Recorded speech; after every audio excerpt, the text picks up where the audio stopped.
Welcome back to True Echo, the channel where unheard voices echo louder than the crowd.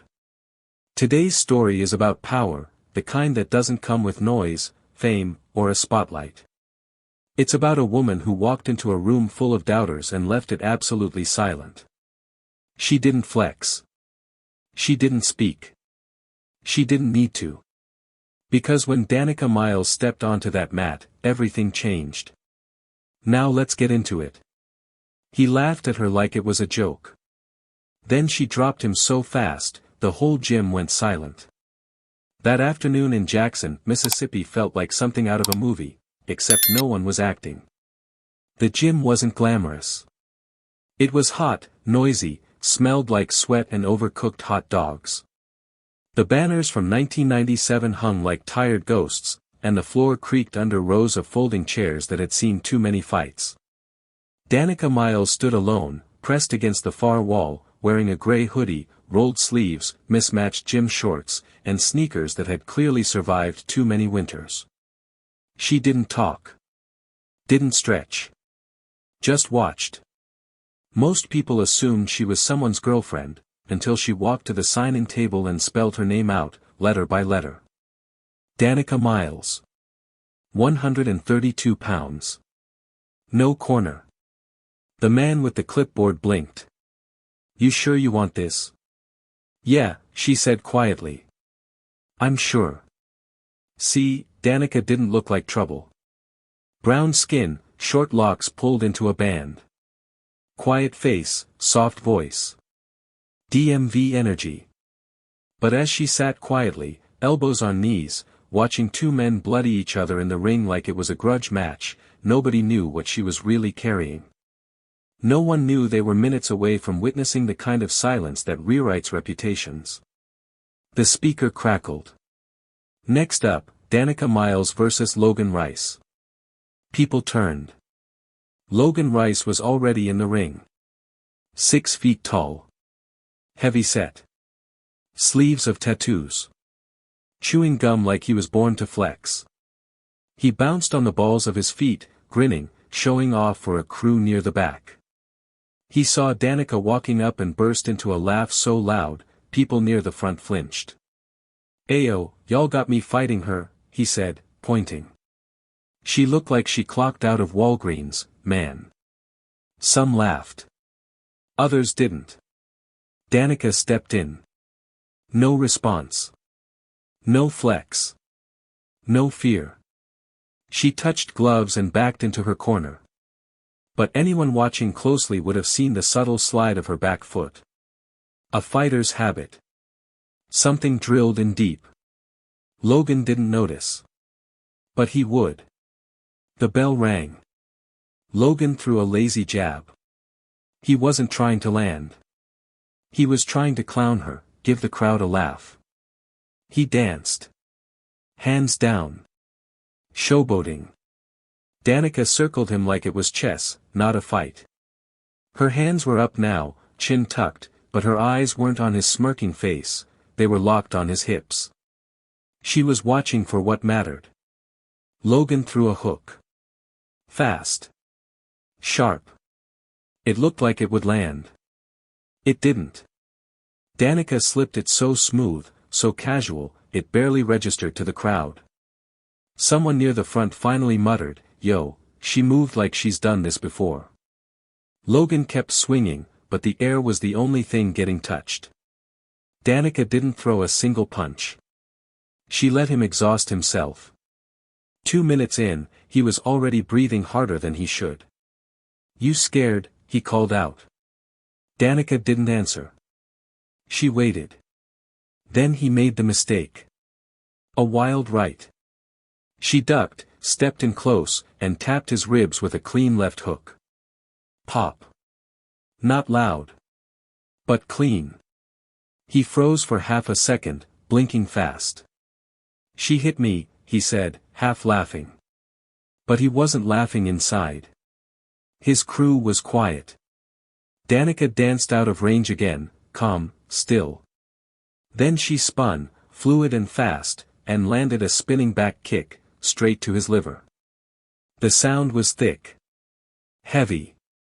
Logan grunted and stumbled, stunned. Then she swept his leg with perfect timing. Boom. He hit the mat. And the gym went dead silent. For a heartbeat, no one moved. Even the gamblers behind the bleachers stopped whispering. Logan Rice, the man with a dozen knockouts, the guy who ran his mouth like a podcast on Fast Forward, was down. Not slumped. Not rolling to get up. He was frozen, one glove on his ribs, eyes wide, trying to understand what just happened. Danica stood a few feet away. Hands still up. Breathing calm. She didn't raise her fists. Didn't smile. Didn't even blink. Somewhere in the crowd, someone finally said it, low and stunned, she dropped him. But this wasn't the end. The ref waved his arms. That's a knockdown, not a knockout, he called out, loud enough to reassure the room. We're still in this. A corner coach shouted, he's good.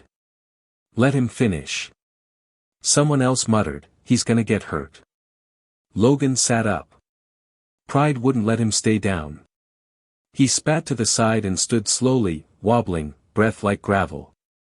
He looked around like the walls were melting. Then he locked eyes with Danica, something different in his stare now, confusion, anger, maybe even fear. Danica simply raised an eyebrow. He nodded at the ref, gloves up. The ref hesitated, then gave the signal. Bell rang. Round 2. Logan didn't say a word this time. No laughing. No dancing. He came in fast.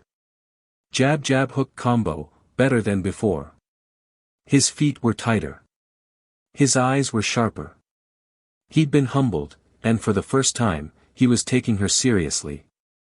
Danica adjusted. The first jab grazed her cheek, but she absorbed it, backed away, shook it off. Then, she smiled. Just a small one. Barely there. But Logan saw it. And it rattled him. Because that wasn't a cocky smile. That was the kind of smile that said, I already know how this ends. She changed stance, dropped low, elbows tight, eyes locked in. Then she hit him with a dead center knee to the thigh. Hard. His whole leg buckled. She circled left, let him swing, missed by a mile. Then, she stepped in and whispered, slow down. And jabbed him square between the eyes. Pop. Clean. Logan staggered. People screamed. Phones were out now. Cameras were rolling. This was no longer just a fight, it was a moment. Danica followed up, one kick to the same leg, fast as lightning. Logan winced. His corner was shouting now. But he couldn't hear them. She'd found her target. And she was breaking him piece by piece. Danica let him breathe, just for a second. Then came the final combo. Glove to the temple. Pop. Liver shot, same spot as earlier. Boom. Logan folded. He dropped to his knees. Gasping. One hand on the mat. One on his ribs. The ref stepped in. Count started. 1. 2. 3. Logan tried to get up. Wobbled. 4. 5. He raised a glove. Are you good? The ref asked. Logan didn't answer. Ref waved it off. The crowd lost it. The bell never even rang again. The ref lifted one hand in the air, signaling the end. People surged forward from the bleachers like they'd just witnessed a crime. Some cheered. Some stood frozen. Others just stared, phones shaking in their hands, recording the aftermath of what had already become legend. Danica didn't bask in it. She didn't throw her hands up or look for the camera. She turned, walked back to her corner, picked up her hoodie, and pulled it over her shoulders like she'd just finished a jog, nothing more. Logan Rice sat on the mat, both gloves on the floor now, head down. His crew didn't even come to help him. One guy stared at his phone. Another paced in silence. One of them just left. Nobody said a word to Danica as she passed. They didn't have to. Her silence was louder than anything they could have thrown at her. A few minutes later, she was outside, sitting on a curb with her gym bag, tying the laces on her worn sneakers tighter. Her knuckles were already swelling. She didn't win a trophy. There wasn't even a real prize. Just a folded-up cash envelope handed to her by the guy with the clipboard, $800 and change. "Good fight," he said, avoiding eye contact. Danica took it, nodded once. She could have left then. Disappeared again. But something about the moment kept her still. Maybe it was how quickly the crowd forgot. How the next match was already being announced. Or how Logan's corner tried to pretend none of it had just happened. But mostly, it was the realization that the fight wasn't just about Logan. It never had been. This was about everyone who'd ever looked at her like she didn't belong. Everyone who saw a small black woman and assumed less. Less strength. Less skill. Less value. She'd been collecting that energy for years. Back in Toledo, Ohio, she used to come home to a freezing apartment and sleep in a hoodie under 3 blankets. Her mom was a nurse who never sat down, never smiled for long. Her father left before she turned 2. Danica was the quiet kid. The one teachers forgot to call on. The one who didn't cry when she was picked last, because she knew she'd never get picked at all. At 18, she joined the army not to serve a cause, but to escape one. She needed a bed, 3 meals, and space to breathe. They put her in combatives training. Some guys laughed. Until she took one of them down so fast, the instructor stood speechless over her and asked, "Where'd you learn that?" "You said don't let him get behind me," she replied. They started calling her Shadow. Because she was always there, but nobody saw her coming. When she left the army, her leg was nearly ruined from a blast in Afghanistan. Doctors said she might walk again, if she was lucky. Danica didn't argue. She just went silent. And worked. Rehab was brutal. But she pushed through. No GoFundMe. No tearful posts. Just day after day, building herself back one joint, one ligament, one bruise at a time. She learned jiu-jitsu from a Cuban in Miami who didn't speak English, just pointed and grunted. She picked up striking in Detroit from a retired Muay Thai legend who trained in a basement next to a laundromat. She slept on friends' couches. Ate peanut butter out of jars. Kept her head down. Kept grinding. So when she showed up in Mississippi to take care of her Aunt Ruby, no one had any idea who she was or what she'd been through. She was just the woman fixing brakes at a local garage and paying for groceries in cash. Until that night. Until Logan laughed. And she answered with footwork, not words. By the time Danica got home that night, the video had already gone viral. 3 different angles. One from the bleachers, one from the far right corner, and one from a shaky phone cam that caught the exact moment Logan's liver folded. Each clip had a different caption, but they all said the same thing. He laughed. She folded him. She didn't post any of them. Didn't like. Didn't share. Didn't even watch them. She heated up leftover spaghetti, took a long shower, and sat with her Aunt Ruby in the living room while the old woman flipped through a knitting magazine with the TV on low. The air smelled like Vicks and lavender. "You win?" Ruby asked without looking up. Danica nodded. Her aunt adjusted her glasses. "You make that boy cry." Danica let a small smirk break through. Close. That was it. No celebration. No drinks. No shouting. Because for Danica, the win wasn't about glory, it was about control. She hadn't trained for fame. She wasn't chasing the spotlight. She fought because it made her still. Because after everything, war zones, silence, recovery, it was the one thing that quieted her mind. The next morning, she walked into the auto shop like always. Same hoodie. Same pace. She was under the hood of a Toyota Camry when a coworker poked his head around the corner, phone out. "Yo, you that girl from the fight last night?" Danica didn't respond at first. He grinned, holding up the screen. "You folded that dude." Straight up ended him. "That's you, right?" She wiped her hands, checked the brake pads, and said flatly, "You need your car fixed or not?" He laughed, holding his hands up. All right. But the buzz didn't stop. Calls started coming in. Local reporters. Podcasts. Fight leagues. People wanted interviews. People wanted her story. She ignored most of it. What was there to say? That she'd been doubted her whole life? That people always looked past her, even when she was the most prepared person in the room? That she didn't respond when Logan mocked her because she knew if she did, that would be the only thing anyone remembered?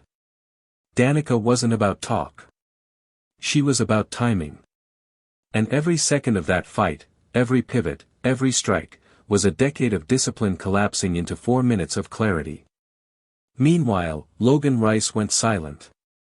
For 3 days, no posts. No stories.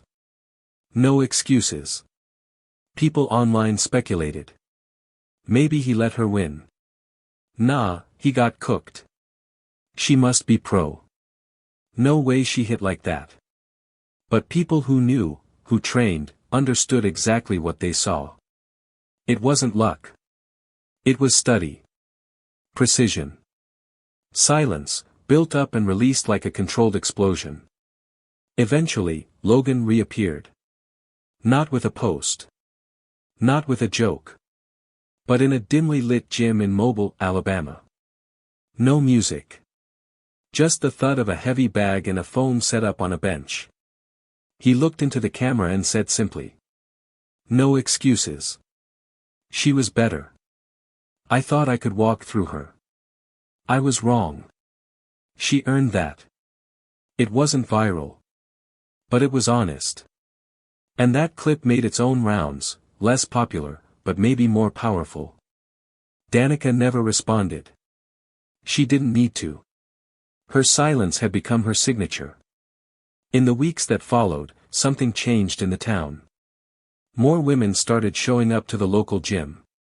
Not the flashy one with LED lights and protein shake bars, the old place with mats that smelled like bleach and history. Teen girls. Mothers in scrubs.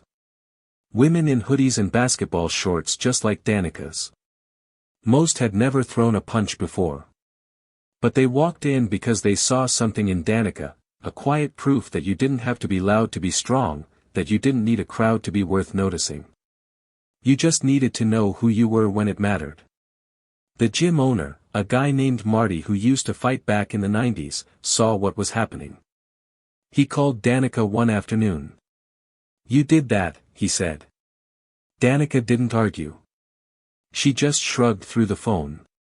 He added a sign to the front window. Miles ahead, women's self-defense. Fridays at 6. Danica didn't teach. She didn't pose for pictures or start a TikTok. But she showed up. Sat in the back. Watched footwork. Corrected a stance here, adjusted a guard there. No yelling. Just presence. People started to understand, her power didn't come from aggression. It came from control. From knowing exactly when to move. When to hit. And, just as importantly, when to hold still. The young fighters noticed. So did the veterans. One former Marine in town for a visit dropped in on a class and stood in the corner just watching Danica for 30 minutes. Afterward, he walked up and said, "You move like a ghost." Danica smirked. Good. Back online, the video of the fight refused to fade. It kept resurfacing, new breakdowns, slowed footage, commentary tracks by YouTubers who'd never thrown a punch in their life. One channel called it the most humbling beatdown of the year. Commenters said things like, "She didn't just win. She taught." Tiny, but terrifying. Danica Miles. Remember the name. But Danica? She was still working the garage. Still helping Ruby with meds. Still picking up groceries at Dollar General. That's where it happened again. She was standing near the freezer section, holding a bag of frozen peas, when a little girl, maybe 10, with red beaded braids, walked up holding a pizza box. "You're the fighter, right?" Danica looked down. The girl's eyes were wide. Hopeful. Danica nodded. "You beat that big guy. Mama showed me on her phone." Danica crouched to the girl's level, looked her straight in the eye. "Yeah," she said. "I remember." The girl's voice got small. "You think I could do that one day?" Danica didn't blink. "You already could," she said. "You just gotta learn how to stand still when people try to shake you." The girl didn't quite get it, but she smiled anyway. Behind her, a tired woman in scrubs gave Danica a quiet, grateful nod. And just like that, a new spark passed. Not through fists. Not through noise. But through presence. Danica Miles never asked for a spotlight. But now, it followed her, even when she tried to stay in the shadows. At gyms across the country, her name floated in the air like myth. "You seen that video of the girl in Mississippi? She folded that guy clean. She real." But Danica didn't post. Didn't speak. Didn't even correct the stories being told about her, some exaggerated, some accurate, all filled with awe. She just kept moving. Kept showing up to the garage. Kept checking in on Aunt Ruby. Kept walking the same quiet streets in the same quiet way.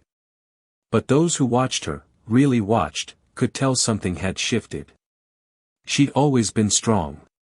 But now, the world knew it. It wasn't about ego. It was about proof. And that proof wasn't in the punch, it was in the fact that she didn't have to throw another one to be remembered. A few weeks later, Marty, the gym owner, called her again. Said someone was asking for her. "Who?" "Logan," Marty said. "He's training for real now. Says he wants a rematch." Danica didn't hesitate. "No. No." Marty asked, surprised. "I don't need to prove anything twice." Marty let out a slow whistle. "You know, most people would jump at the shot. Cameras, coverage, everything." Danica's voice was steady. "Most people fight for attention. I fought to remember who I am." Logan took it with a nod. Word was, he didn't push. Just said, "Tell her thanks." That Saturday afternoon, Danica walked into Dollar General again. She was restocking Ruby's tea and grabbing motor oil for the shop. No one followed her. No one stared. But the girl with red beads was there again. This time, with a friend. They giggled when they saw her, whispered like kids do when they spot someone legendary. Danica gave them a small wave. They waved back. That moment lingered longer than the cheers ever did. The world kept moving. Videos kept cycling. New fights went viral. But Danica's clip? It stayed. Because it wasn't about a one-hit wonder. It was about the moment someone underestimated the quietest person in the room, and learned too late what silence can do. Danica Miles taught us that real strength doesn't need noise. It doesn't need approval. It just needs purpose. She didn't knock Logan out to humiliate him. She did it to reclaim a part of herself, something that had been doubted, silenced, and buried for far too long. And through that one fight, she sparked something in others. A belief. A challenge. A mirror. You just gotta learn how to stand still when people try to shake you. If that moved you, if you've ever been underestimated, overlooked, or written off, then let Danica's story remind you, you don't have to speak to be heard. You just have to show up when it matters. Subscribe to True Echo for more stories of quiet power, unseen courage, and unexpected triumphs. And if someone ever tells you you're not enough, don't argue. Prove it.